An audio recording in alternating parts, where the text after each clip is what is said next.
Selamat siang, ketemu lagi dengan saya Gracia Pilo. Jikalau sebelumnya sudah diuraikan tentang bagaimana sejarah kodifikasi Al-Quran yang seperti ditulis dalam buku-buku seperti ini, bahwa memang terjadi penghilangan dengan sengaja dan hanya diperbolehkan satu versi tulisan Quran, satu bentuk huruf Quran, satu dialek Quraisy, dan hanya boleh ada satu versi bacaan Quran, yaitu bacaannya Utsman. Tidak diperkenankan ada qiraatus sabah, qiraat yang berlainan, 7 bacaan, tidak boleh. Qiraatus sabah hanya terjadi, hanya pernah ada sebelum zaman Utsman, selama Muhammad masih hidup. Nah, jikalau tadi sudah dijelaskan bahwa Quran sebelum zaman Utsman, Quran pra-Utsmani memiliki banyak perbedaan teks, totalnya belasan puluhan ribu teks. Dan ini yang menyusun adalah Imam Abu Dawud, ulama terkenal Muslim, bukan orang Kristen. Anda bisa lihat di buku sini. Nah, salah satu logika, jikalau semua Al-Quran yang berbeda dari versinya Utsman sudah dihilangkan, disobek-sobek, dimusnahkan, termasuk Qurannya Muhammad yang asli, dibakari, dimusnahkan, maka di seluruh dunia saat ini tidak boleh ada Quran yang ayatnya di sini dengan yang di sana beda-beda, itu tidak boleh. Ini logikanya. Nangkap kan? Dan biasanya seluruh orang Muslim, ustadz-ustadz, kiai-kiai mengatakan, orang-orang Muslim, Quran di seluruh dunia satu teks, satu tulisan, satu bacaan, tidak ada perbedaan varian-varian teks. Kalau menurut saya kalimat ini mungkin harapan ya. Harapannya orang Muslim. Tapi terus terang hal ini tidak sesuai dengan fakta yang terjadi sebenarnya. Hari ini saya bawa beberapa contoh Al-Quran yang berbeda. Ini Al-Quran biriwayat Waris an Asim. Ini Quran yang dipakai di negara-negara Afrika Utara. Menjadi Quran resmi negara Maroko, dipakai di Tunisia, Aljazair. Saya punya contoh Quran yang lain.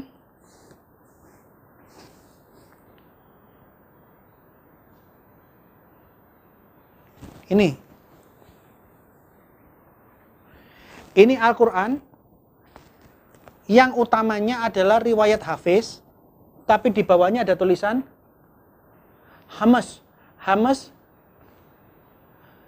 riwayah Ibnu Katsir. Hamas itu catatan pinggir. Ini contohnya begini. Yang utama adalah versi Qurannya riwayat Hafiz. Hamas catatan pinggirnya adalah berdasarkan riwayat Ibnu Katsir. Saya bawa Quran yang ketiga. Ini hampir sama dengan ini.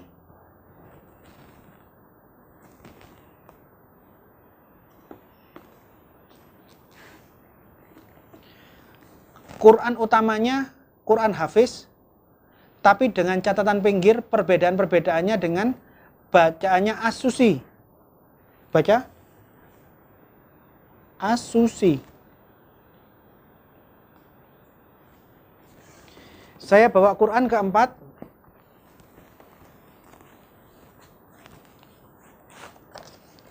Ini Quran tapi bentuknya dibagi 30 juz. Ini Al-Fatihah yang pertama. Biriwayah Qalun. Coba dilihat. Biriwayah Qalun. Ini Al-Quran versinya Qalun. Qalun dipakai di Libya, dipakai menjadi Quran resmi negara Qatar. negara Qatar tidak pakai Quran yang seperti di Indonesia, Qurannya Hafiz, enggak, dia pakai Quran ini. Ini saya akan tunjukkan satu persatu, simple, sampel, contoh. Bahwa klaim Quran di seluruh dunia satu teks, satu tulisan, satu bacaan, satu makna, itu tidak terbukti. Ini Quran-Quran ini adalah bukti bahwa ada banyak variasi Quran, variasi teks, dan maknanya beda. Yang saya tunjukkan kepada pemirsa, ini bukan perbedaan tafsir ya. Ini bukan tafsir. Ini mushaf. Ini manuskrip Quran, versi-versi Quran yang berlainan. Ini bukan tafsir. Bukan terjemahan. Kalau tafsir itu misalnya seperti ini. Ini tafsir Quran Al-Qurtubi. Ini tafsir Quran, tafsirannya Jalalain.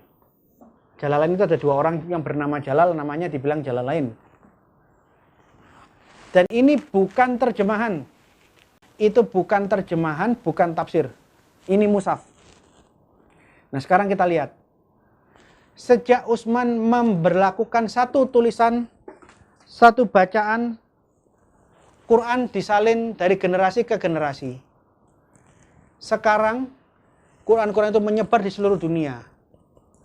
Faktanya, Quran yang disalin dari Utsman di negara yang satu dengan Quran yang disalin-salin sampai ke negara yang lain memiliki perbedaan-perbedaan teks. Yuk kita periksa. Sekarang kita lihat Quran waris dari negara Maroko. Mari kita lihat perbandingannya dengan Quran Hafiz. Di semua Android kita bisa lihat Quran Hafiz. Ayo buka surah Al-Baqarah, surah kedua, ayat 85.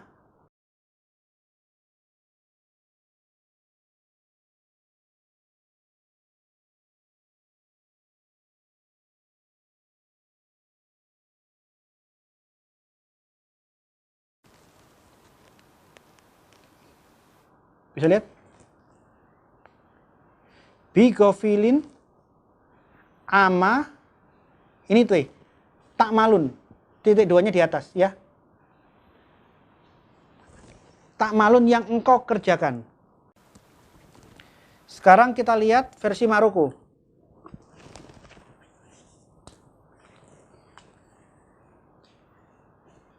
Wa malahu bigofilin ama, titik duanya tidak di atas tapi di bawah.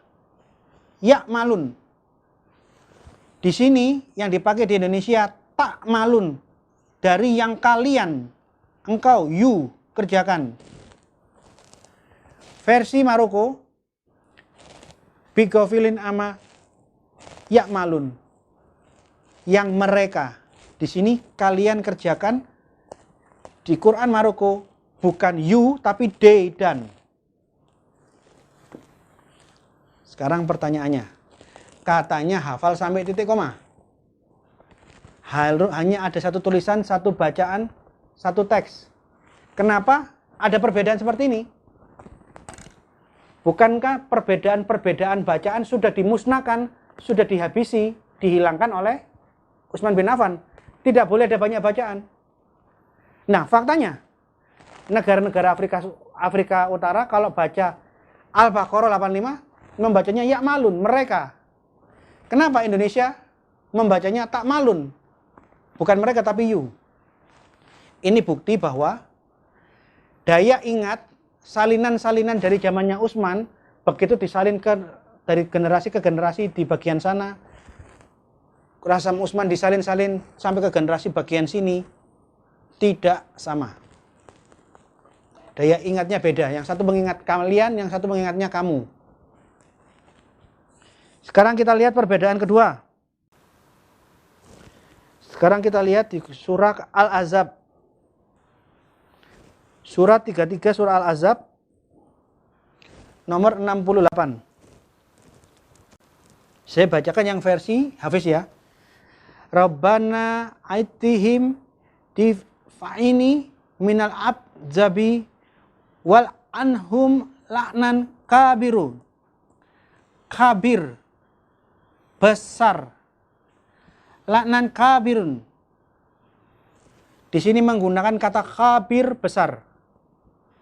Ya Tuhan kami, timpakanlah kepada mereka azab 2 kali lipat dan kutuklah mereka dengan kutukan yang besar.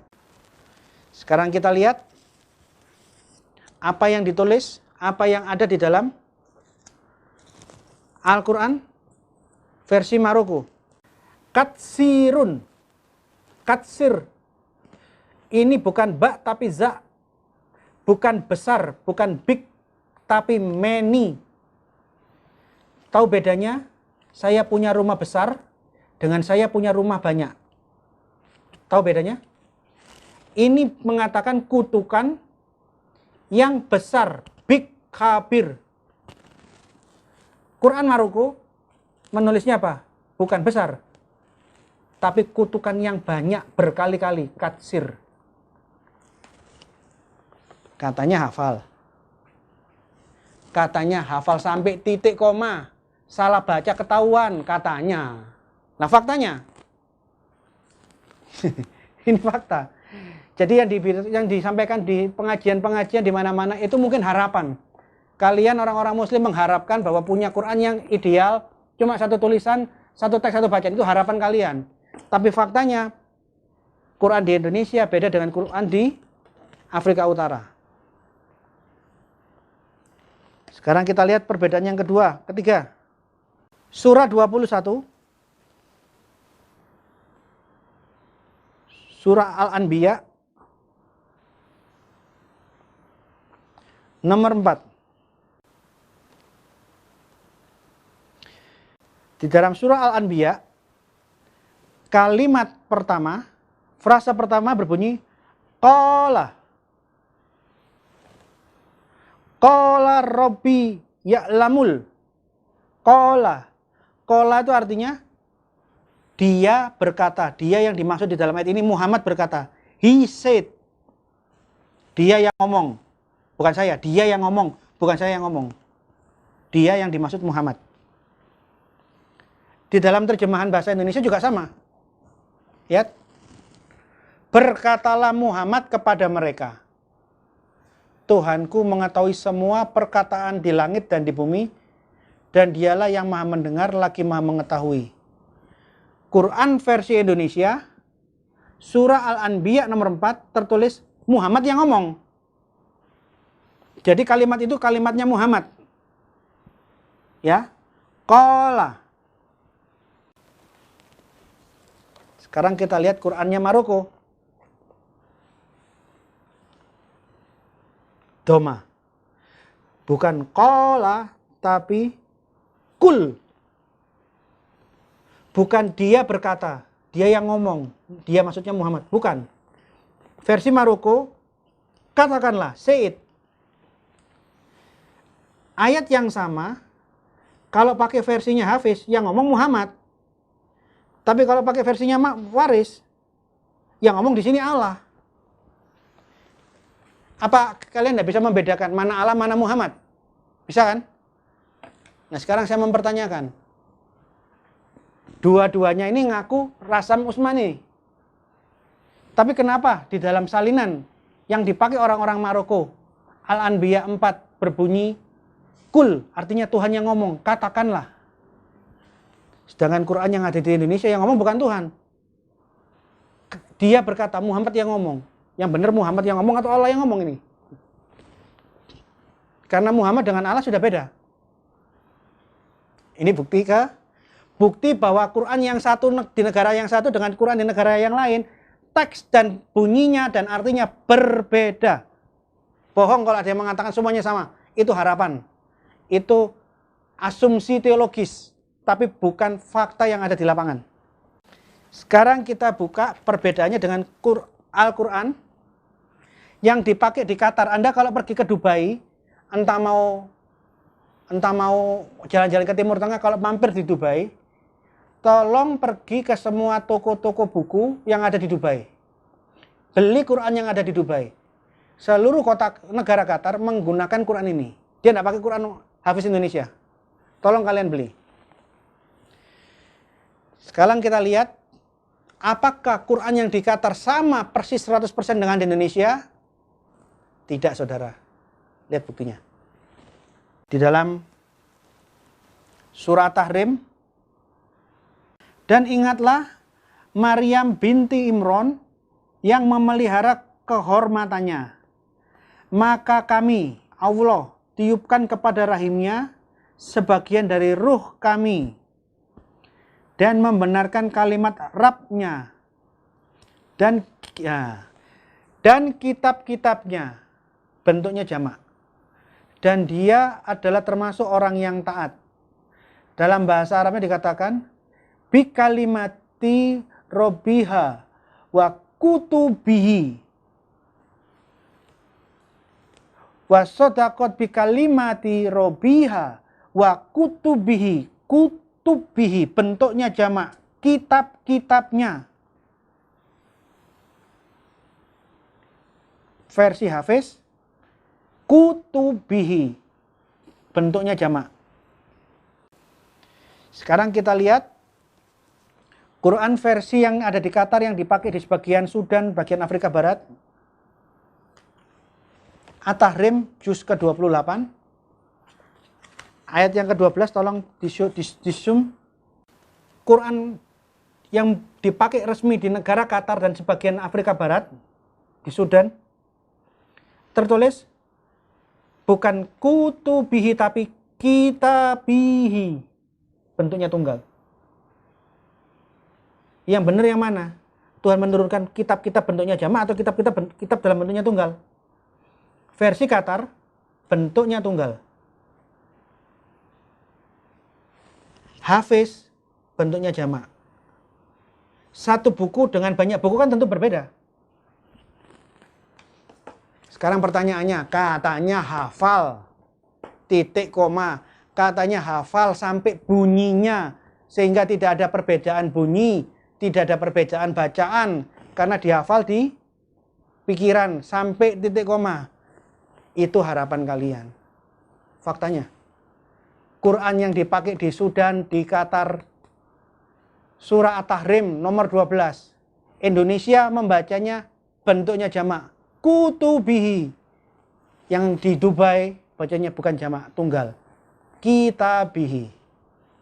Jadi kalau mengatakan Quran semuanya satu teks, satu huruf, satu bacaan, satu arti, tidak sesuai dengan fakta.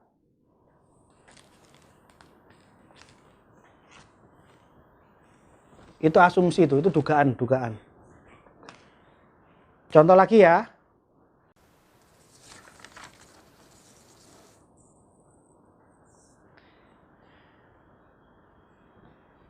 Ini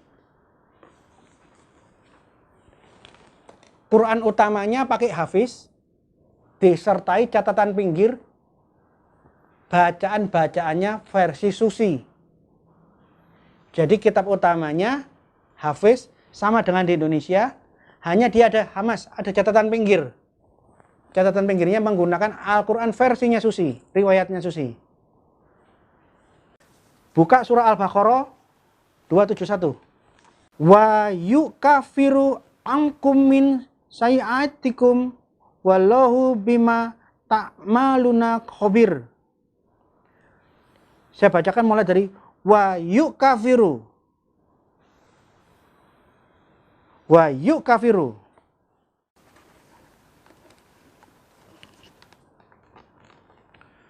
Wa yukafiru. Dan dia akan menghapuskan. Dia akan menghapuskan. Lihat catatan bacaan versi riwayatnya Susi. Bukan wa yukafiru, wa nukafiru. Lihat baik-baik. Wa nukafiru. Hafiznya berbunyi apa? Wa yukafiru. Di dalam Hafiz berbunyi, dia akan menghapuskan. Versi Qur'annya Susi, bukan dia akan menghapuskan, kami yang akan menghapuskan. Bukan dia yang menghapuskan, tapi kami. Sekarang, Anda bisa tahu bedanya, dia menghapuskan dengan kami yang menghapuskan. Dia yang nulis, kami yang nulis. Bisa paham bedanya dia dengan kami kan? He dengan we. Saya rasa semua orang tahu bedanya antara he dengan we. Jadi, demikian sebagian kecil perbedaan-perbedaan teks, bukan perbedaan terjemahan ya. Ini terjemahan. Ini terjemahan dan tafsir. Yang tadi Al-Qurtubi, Jalalain, atau Bari, itu tafsir. Tapi yang barusan saya tunjukkan, ini bukan tafsir, bukan terjemahan. Ini mushaf. Bahwa Quran di negara yang satu berbeda teks, berbeda bunyinya, berbeda arti maknanya dengan Quran-Quran di negara yang lain. Jadi, ini bukti yang saya tunjukkan. Terima kasih, Tuhan memberkati.